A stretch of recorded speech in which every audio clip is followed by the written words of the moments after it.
Cursed energy, as the enigmatic Satoru Gojo eloquently explains, stems from the vast reservoir of human negative emotions. It is an inherently dark force, born from fear, anger, grief, and other profound emotions that push individuals to their limits. Feelings such as envy, guilt, suffering, and despair act as catalysts, fermenting into cursed energy that leaks from humans, giving rise to cursed spirits, manifestations of collective negativity. Cursed spirits thrive in areas dense with cursed energy, often places marked by trauma, abandonment, or tragic memories. These regions become hotspots for the emergence of these malevolent entities. While cursed energy is omnipresent in the world, it remains invisible to the average person, as do the spirits it spawns. However, because all humans experience negative emotions, every individual harbors cursed energy to some extent. It is only when this energy surpasses a critical threshold that it grants potential access to Jujutsu sorcery. So what do Jujutsu sorcerers actually do? The first step in Jujutsu sorcery is learning to detect cursed energy. This ability allows sorcerers not only to perceive cursed spirits, but also to sense the energy of fellow sorcerers, gauging their potential strength and tracking residual traces back to their sources.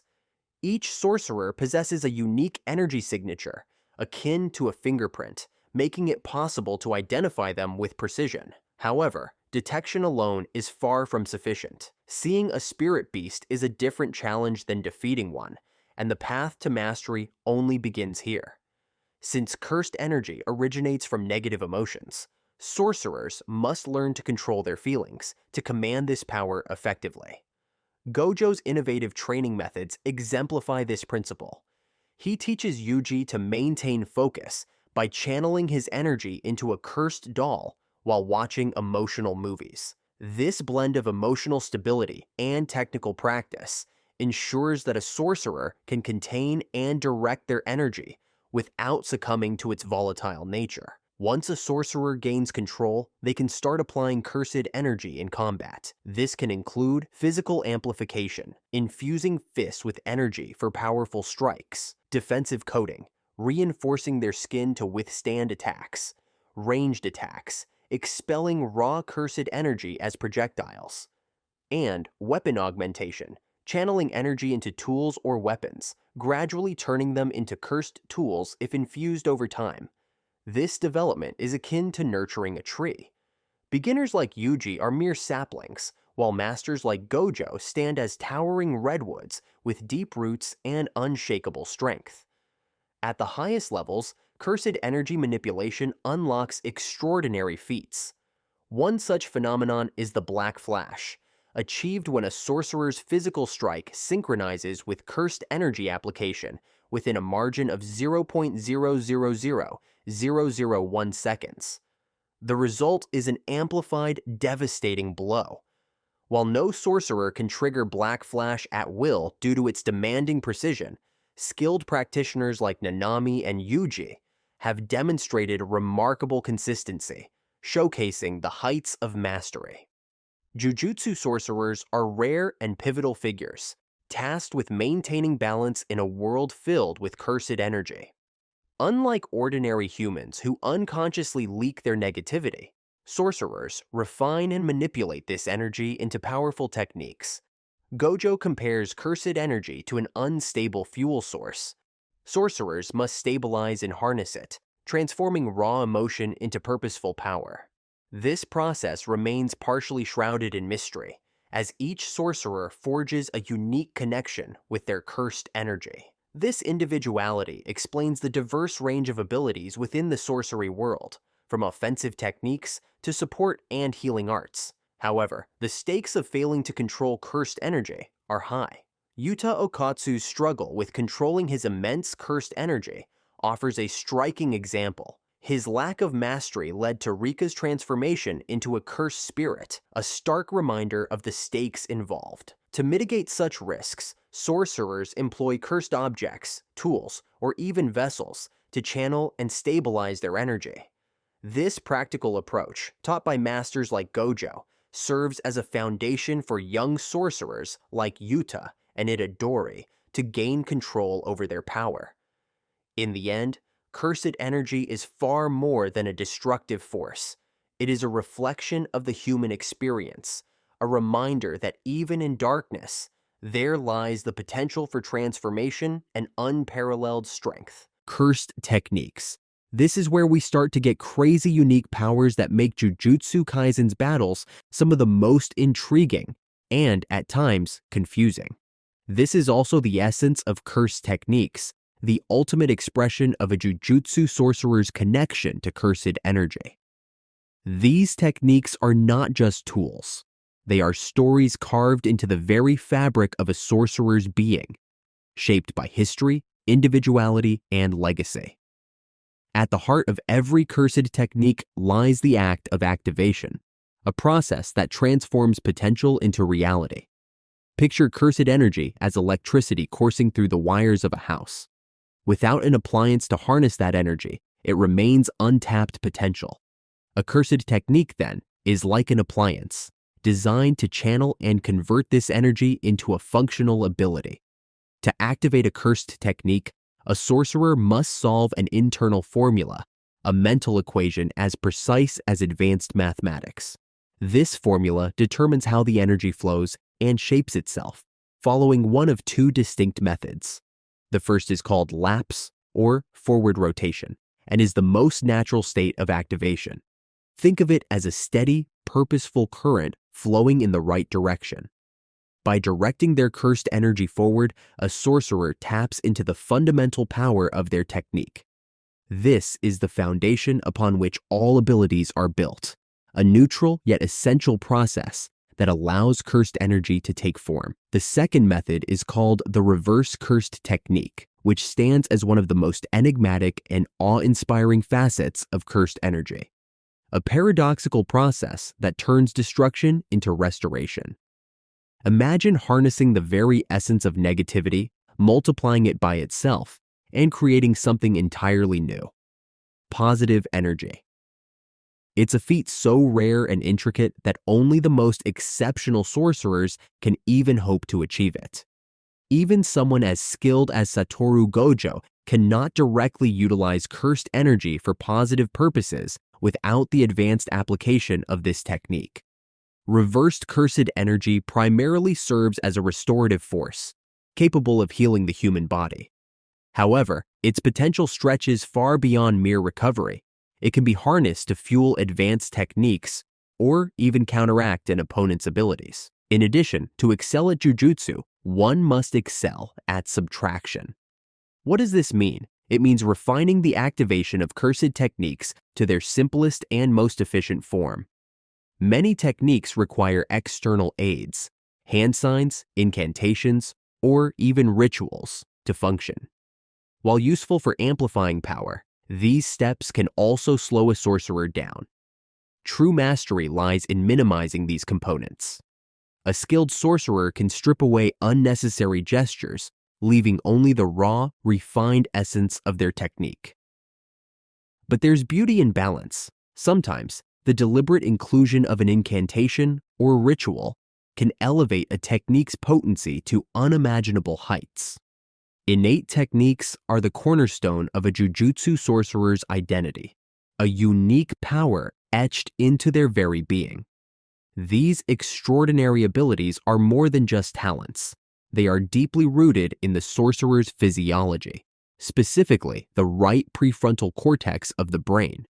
Most sorcerers discover their innate technique early in life, around the tender age of 5 or 6, as it begins to carve itself into their essence over time. Much like a one-of-a-kind copyrighted software program, an innate technique is virtually impossible to replicate. It is a sorcerer's signature, representing around 80% of their intrinsic skill set.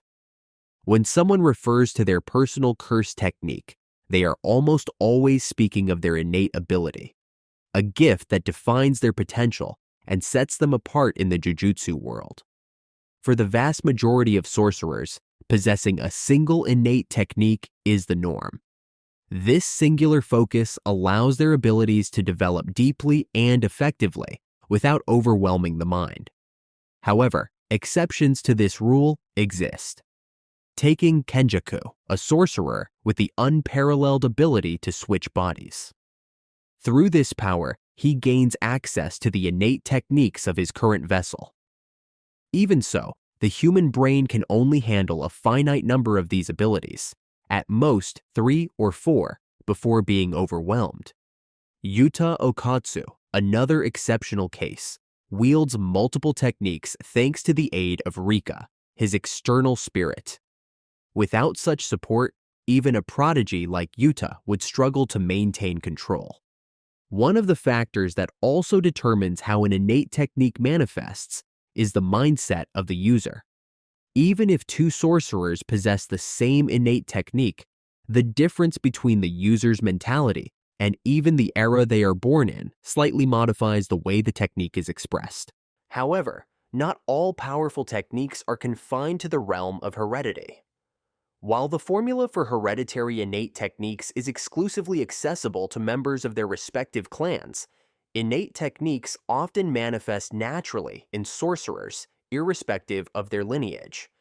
For example, sorcerers like Suguru Geto, Kento Nanami, and Aoa Todo possess remarkable innate techniques despite being born to non-sorcerer families, proving that exceptional abilities can arise even outside the most esteemed bloodlines. Cursed techniques that are considered non-innate techniques are ubiquitous skills that anyone with enough cursed energy can learn to use with enough training. However, the ease of mastering these techniques varies greatly among individuals. Examples include barrier techniques, Shikigami Jutsu, and the versatile New Shadow style, among others.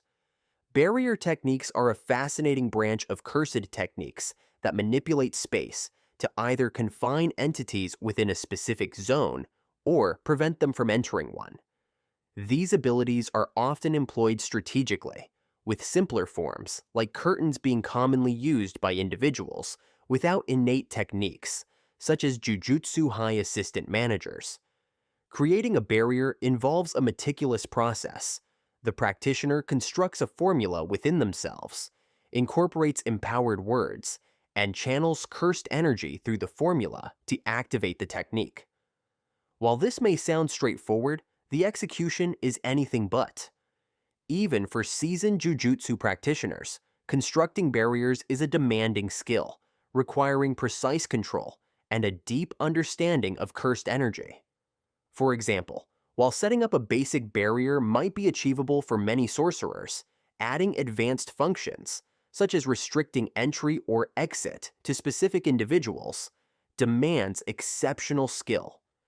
In fact, many powerful sorcerers with innate techniques lack the expertise to perform intricate barrier techniques, highlighting the unique challenges and mastery involved in this specialized domain.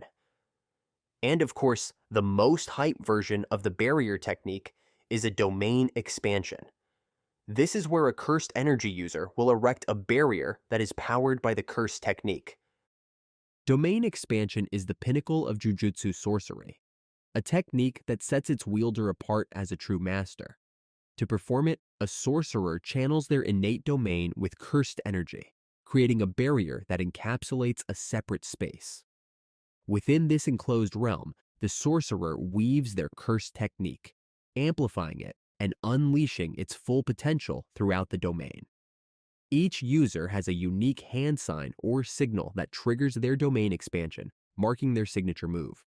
From the outside, the barrier appears as a floating black sphere, an almost surreal and ominous presence that can even be manipulated to move at the caster's will. And it is divided into two kinds of domain: lethal and non-lethal domain. Lethal domain are the most dangerous and devastating form of domain expansion. These domains are imbued with the user's curse technique, amplifying their abilities and ensuring that every cursed technique within the domain strikes its target without fail. This guaranteed hit comes from the embedded technique in the barrier, making these domains lethal. Even the mighty Satoru Gojo's infinity can't prevent these attacks from landing. However, not every guaranteed hit is necessarily fatal. For example, Kinji Hakari's domain provides a sure hit function, but is used more for faster activation and greater strength in clashes rather than immediate lethality. Meanwhile, non-lethal domains were once more common in the world of jujutsu sorcery. These domains didn't focus on causing death, but on compelling targets to abide by the rules set by the embedded cursed technique. Over time, as more sorcerers began crafting lethal domains, the use of non-lethal ones declined significantly. A prime example of this older style is Hiromi Higuruma's deadly sentencing. Rather than inflicting immediate harm, this domain forces opponents into a trial, where the outcome hinges on their ability to navigate the rules set by the user. However, domain expansion is a high-risk, high-reward technique that grants unparalleled power, but at a steep cost in cursed energy. Only a few sorcerers, like Satoru Gojo, can use it multiple times in a day without exhausting themselves.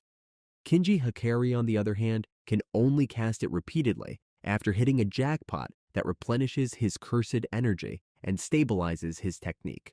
So one question can be raised here: how can countermeasures? Countering a domain's can't-miss attack is difficult, with cursed energy reinforcement being impractical. The true defense lies in anti-domain techniques, such as New Shadow Style, Simple Domain, and Hollow Wicker Basket, which nullify the barrier's guaranteed hit function. While escaping from within a domain is nearly impossible, reinforcement from the inside makes the barrier vulnerable to external penetration, allowing an ally to potentially break in and rescue the trapped target. And the most effective countermeasure against an opposing domain is to expand your own, initiating a clash where the more refined domain will prevail. The time it takes for one domain to dominate depends on its refinement. For instance, Satoru Gojo's domain instantly overpowered Jogo's, while Dagon's domain took longer to overcome Megumi's. In a domain clash, sure hit effects cancel each other out. If both domains are evenly matched, the moment one falters, the other's guaranteed attack strikes. A three-domain clash is even more chaotic, often causing the barriers to shatter before completion. Interestingly, expanding a domain against a more refined one can sometimes create an escape route, allowing the user to slip out through a hole in the barrier.